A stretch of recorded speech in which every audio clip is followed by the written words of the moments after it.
Hello बच्चों, let's read the question. The question says, in a cylindrical region, uniform magnetic field is present as shown in figure. The cylinder is kept on a horizontal plane and its axis is horizontal. If a charged particle of mass m and charge q is projected horizontally with velocity v through a hole normal to the axis of cylinder as shown in the diagram. An observer state the particle move first and deviated and subsequently. देखिए question में क्या दिया गया. Question में हमें हमारे पास cylinder दिया गया है.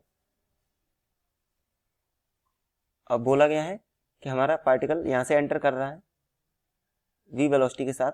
मैग्नेटिक फील्ड इसमें इस डायरेक्शन में दी गई है. ये हम साइड व्यू देख रहे हैं. अब हम बताया गया कि पार्टिकल हमारा जो ऑक्सीलेशन करेगा उसका टाइम पीरियड क्या होगा. तो सबसे पहले की कॉन्सेप्ट देखिए, इस पे नेट फोर्स कहाँ कहाँ एक्ट कर रहा होगा इस पार्टिकल पे. सबसे पहले तो नीचे ग्रेविटी की वजह से mg लग रहा है. मान लीजिए पार्टिकल यहाँ पे है तो यहाँ पे क्या लग रहा है mg प्लस अब हम q मैग्नेटिक फोर्स की बात करते हैं fp, तो ये होता है हमारा q v क्रॉस b. तो यहाँ से अगर हम v क्रॉस b करते हैं तो उसकी भी डायरेक्शन क्या आएगी, डाउनवर्ड्स. देखिए v क्रॉस b करेंगे अगर हम, v हमारी इस डायरेक्शन में, मैग्नेटिक फील्ड अंदर है तो fv किधर आएगा हमारा, ये भी हमारा डाउनवर्ड डायरेक्शन में आएगा. तो ये इस क्वेश्चन का की कॉन्सेप्ट है. हमें नेट फोर्स पता होना चाहिए. तो नेट फोर्स अब हम किधर आ जाएगा, हमारा नेट फोर्स होगा कितना, mg प्लस qvb.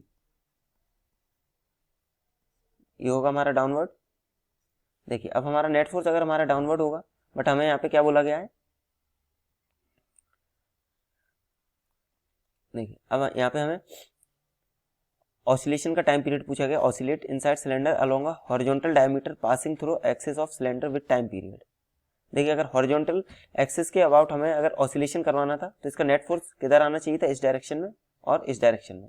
बट हमारा नेट फोर्स किधर आ रहा है, डाउनवर्ड डायरेक्शन में. तो ये ऑसिलेशन हमारा पॉसिबल नहीं है. तो हमारा करेक्ट आंसर यहाँ से क्या हो जाएगा, it is not possible for the particle to oscillate in the given situation. Therefore option D is the correct answer for this question. Hope you understood it well. Best of luck. Thank you.